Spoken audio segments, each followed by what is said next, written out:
क्या आप जानते हैं हिमाचल प्रदेश में एक ऐसी सरकारी नौकरी है जो जिसमें ना ही एग्ज़ाम होता है और ना ही ज़्यादा क्वालिफिकेशन की आवश्यकता होती है, फिर भी हर महीने सैलरी मिलती है। हिमाचल प्रदेश के जल शक्ति विभाग के द्वारा नई रिक्रूटमेंट की नोटिफिकेशन जारी की गई है। आपको बता दें कि पैरा पंप ऑपरेटर के लिए आप आवेदन कर सकते हैं, जिसमें 12 पोस्टें रहती हैं।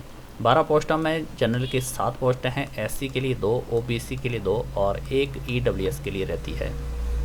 इसमें जो सैलरी मिलेगी 6500 रुपये पर मंथ मिलेगा। इन भर्तियों को अप्लाई करने के लिए आपकी क्वालिफिकेशन 10वीं पास मांगी गई है और आपका आईटीआई पास होना ज़रूरी है। आईटीआई बता दें आपको कौन से ट्रेड इसमें मांगे गए हैं: electrical, wireman, diesel mechanical, para pump mechanical, motor mechanical, para pump operator कम मैकेनिक। और ये जो ट्रेड है आपको बताए हैं आईटीआई से होने चाहिए और रेगुलर कोर्स के थ्रू होने चाहिए। 10वीं के सर्टिफिकेट के साथ आपका आईटीआई का ये स्किल डेवलपमेंट स्कीम के द्वारा ये गवर्नमेंट का जो कोर्स है ये होना चाहिए। इन वैकेंसियों को अप्लाई करने की लास्ट डेट 25/5/2026 तक रहती है और आपके जो आवेदन जमा होंगे एजुकेट इंजीनियर जल शक्ति डिवीजन सोलन। इन वैकेंसियों को अप्लाई करने के लिए आपको बता दें कि आपकी एज 18 से लेकर 45 वर्ष तक होनी चाहिए।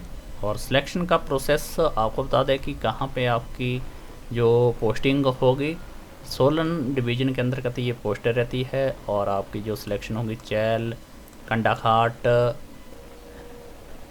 दोमेहर जल शक्ति डिवीज़न पड़ता है जो कांगड़ा कंडाघाट में है। जल शक्ति डिवीज़न सिलेक्शन चंबा घाट, फिर जुमानजी जल शक्ति डिवीज़न 3 सोलन के अंतर्गत है।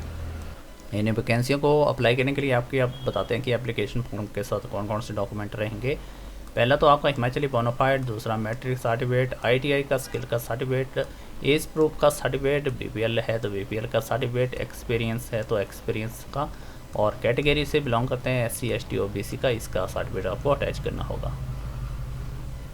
और साथ में ये सिलेक्शन का प्रोसेस है जिसमें आपके 10 नंबर रहेंगे जो क्राइटेरिया मांगा गया है। पहले तो आपको बता दें कि आपका जो पैरा पंप ऑपरेटर जो भी आईटीआई का सर्टिफिकेट है तो इसमें आपके 2.5 नंबर मिलेंगे। आईटीआई के सर्टिफिकेट के आधार पे सिलेक्शन का प्रोसेस है। बीपीएल का 1 नंबर मिलेगा। इसके बाद रहता है जो आपका एक्सपीरियंस है, एक्सपीरियंस के 2, स्किल टेस्ट के 2 मार्क्स रहेंगे।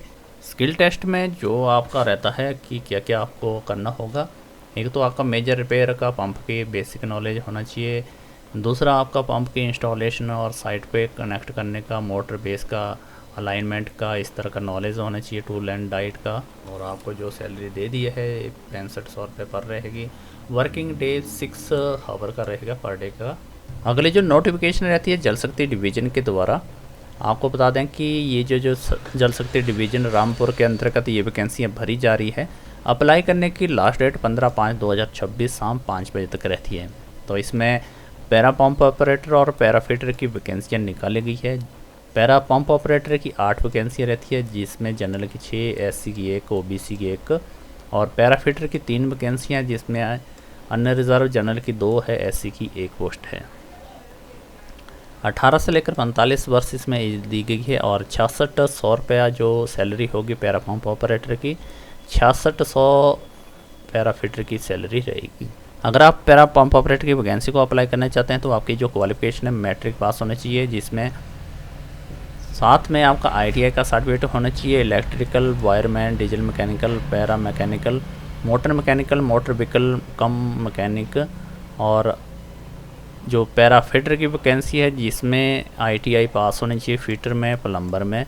ये 2 ट्रेड कैंडिडेट वाले इसको अप्लाई कर सकते। पैरा फिटर और पैरा पंप ऑपरेटर के लिए जो डॉक्यूमेंट की वेरिफिकेशन मांगी गई है, एक तो हिमाचली बोनाफाइड, दूसरा आपका मैट्रिक सर्टिफिकेट, तीसरा आपका आईटीआई का सर्टिफिकेट, फिर आपका एज प्रूफ के लिए सर्टिफिकेट, बीपीएल में है तो बीपीएल का, एक्सपीरियंस है तो एक्सपीरियंस का सर्टिफिकेट आपको अटैच करना होगा। इन वैकेंसी को आप 15/5/2026 तक अप्लाई कर सकते हैं। डॉक्यूमेंट सबमिट कराने की जगह बताते हैं एजुकेट इंजीनियर जल शक्ति डिवीज़न रामपुर शहर में। धीरे धीरे हिमाचल प्रदेश के और भी डिवीजनों की वैकेंसियाँ आने वाली है, उसकी नोटिफिकेशन भी आपको हमारे इस चैनल के थ्रू मिलती रहेगी। तो अगर आपने हमारे चैनल को सब्सक्राइब नहीं किया तो सब्सक्राइब करें, कहीं आपके डिवीज़न की जब वैकेंसियाँ निकलती है तो आपको उसकी इन्फॉर्मेशन मिल सके।